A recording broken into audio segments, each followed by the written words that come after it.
দারুণ স্বাদের এই পেপার চিকেন চিজ বল সবাই ভালোবাসবে, বাচ্চা থেকে বড় প্রত্যেকে পছন্দ করবে।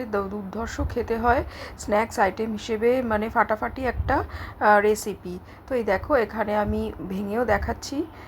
দেখো একদম ভেতরটা কুক হয়ে গেছে, ভেতরটা চিজে ভর্তি, একদম দারুণ। তাহলে চলো দেখে নিই এখানে কি কি লাগবে এটা বানাবার জন্য। পেপার চিকেন চিজ বল প্রথমে আমরা একদম কিমা করা একদম চিকেনের পিস নিয়ে নিয়েছি, একদম কিমা করে নিতে হবে। আর এখানে দেখতেই পাচ্ছ গোটা গরম মশলা খুব সামান্য, আর গোলমরিচ যেরম পরিমাণে চিকেন আছে সেই পরিমাণটা দিয়ে অ্যাডজাস্ট করে দিতে হবে। শুকনো খোলায় হালকা করে গরম করে নিয়ে এটা একটু শিলে বেটে নেব মানে গুঁড়ো করে নেব। তো এই দেখো আমি শিলে নিয়ে নিয়েছি, একটু ঠান্ডা হলে এবার গুঁড়োটা করে নিলাম। এটা এক সাইডে রেখে দেব। তারপরে আমি ধনেপাতা, কাঁচা লঙ্কা, এখানে দেখো রসুনের দিয়ে দিয়েছি বেশ কয়েকটা, কিছুটা আদা টুকরো দিয়ে দিয়েছি। এটা এবার পেস্ট বানিয়ে একদম নিতে হবে। নিয়ে আমি একটা পাত্রে ঢেলে নিয়েছি। আর এই কিমা করা চিকেনের মধ্যে ওই মশলাটা, ভাজা মশলাটা দিলাম, আর এখানে পেস্ট বানানোটা দিলাম। ভীষণ সিম্পল রান্না, কোনো ঝামেলা নেই সেরকম।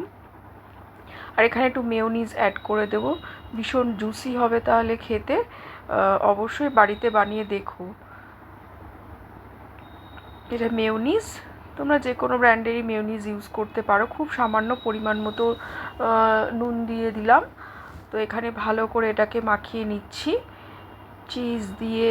আর দেখো এখানে পেস্টটা দিয়ে আর গোলমরিচের গুঁড়ো আছে, ভালো করে মাখিয়ে নিতে হবে। এ দেখো এখানে রেডি মোটামুটি। যদি দেখো একটু লুজ লুজ হয়েছে তাহলে একটু ময়দা দিয়ে বাইন্ডিংটা করে নেবে। তো এখানে দেখো মাঝে আমার কাছে চিজ ছিল, চিজ গ্রেট করে নিয়েছি।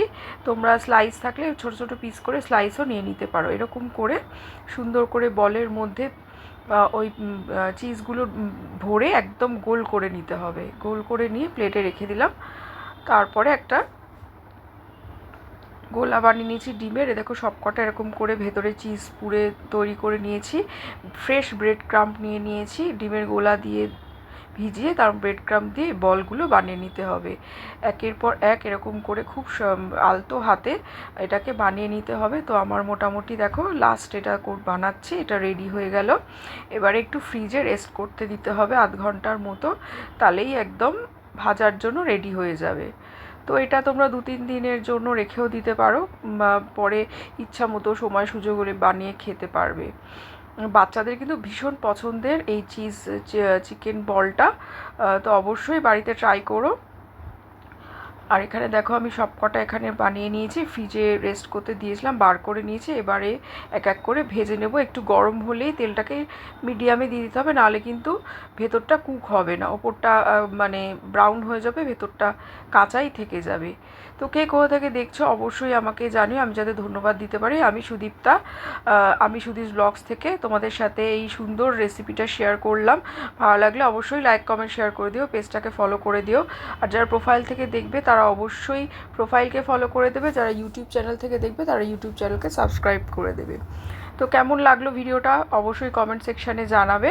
এই দেখো এখানে নিয়ে নিয়েছি একদম মুচমুচে, ওপরটা একদম দেখো ভীষণ ক্রাঞ্চি। এখানে বিট করে আমি তোমাকে দেখিয়ে দিলাম, একদমই ভাঙছে না, একটু চিজ কিন্তু বেরিয়েও আসেনি ভাজার সময়।